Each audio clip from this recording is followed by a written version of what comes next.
Welcome back students to your economics class. Today we are going to discuss about another topic from balance of payment chapter 12 from macroeconomics. The topic for today is going to be detailed description of capital account and its various components. So before we move towards the topics, let's look into the learning outcomes that you'll be able to achieve by the end of this class.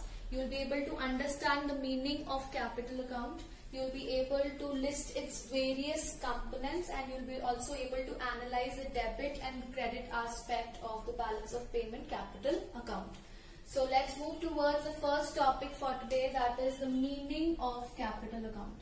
Now what does the capital account records? It is going to record all the receipts as well as the payments on such transactions which impact the asset liability status of the country in relation to rest of the world. So all those transactions which give rise to future claims or which impact the asset liability status of the country is going to be recorded under capital account.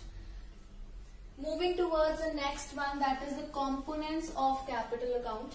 We have 5 components under capital account, out of which the first 2 are going to be considered as principal components of capital account. So if the question asks you to answer the principal components, there are only 2 principal components of capital account, that is borrowings as well as foreign investment. The other 3 are not the principal components, but in total we have 5 components under capital account. Let's look into these one by one. The first one is going to be the borrowings. That is again the most important or the principal component under capital account is borrowings. Borrowings are further of 2 types. The first one is external commercial borrowings,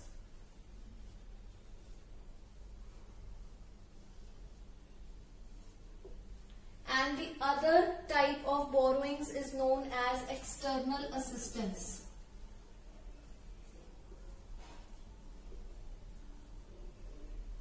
Now how these both are different from one another is that the external commercial borrowing is available at market rate of interest, whereas external assistance is available at concessional rates. So the difference between the 2 types of borrowings is that external commercial borrowing is available at market rate of interest, whereas external assistance is available at concessional rate of interest. Moving towards the second principal component of capital account, which is foreign investment. These are also of further 2 types. The first type of investment is known as portfolio investment.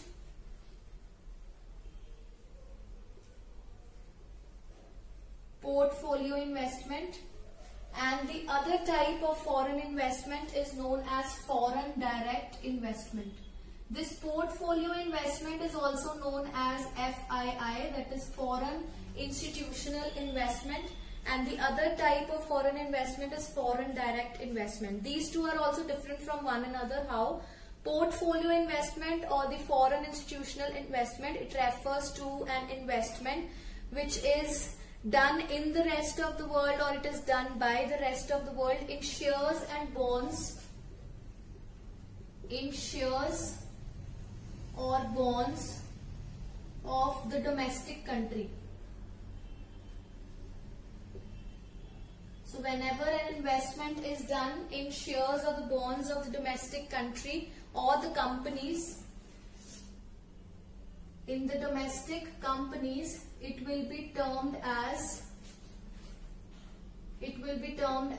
foreign institutional investment or portfolio investment. Whereas the other one, which is foreign direct investment, it relates to the ownership of enterprises in the domestic country. Example is Walmart.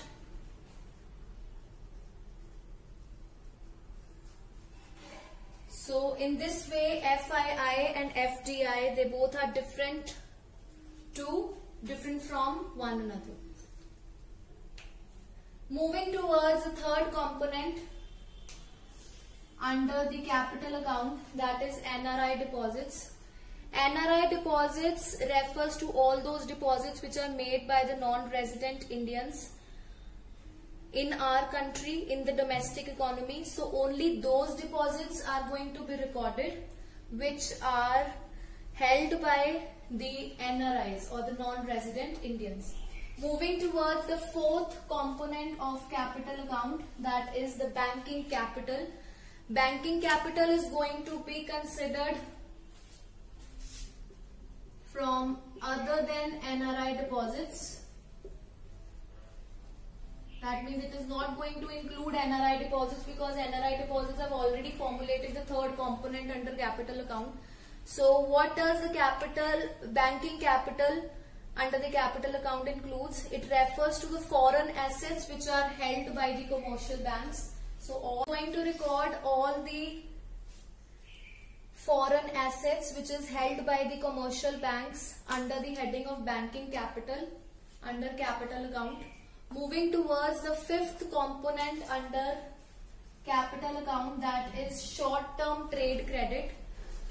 So it arises on account of all the purchases in the international market which is being made without immediate payments. So all the transactions that have been done on the credit mode without making immediate cash payments are going to be recorded as short-term trade credit as a component of capital account. So there are basically 5 components, out of which these 2 are the principal components, that is borrowings and foreign investment.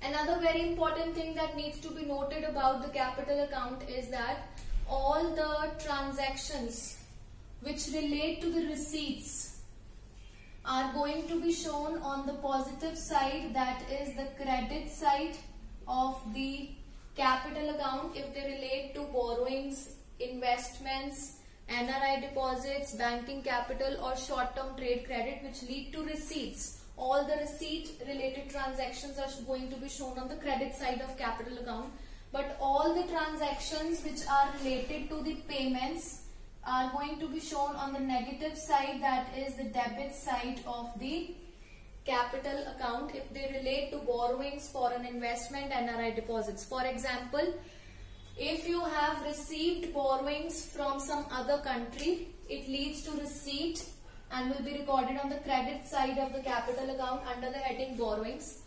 If you have made an investment in some other country, it will be recorded on the debit side because you will be making a payment for it, and under capital account it will be recorded as foreign investment.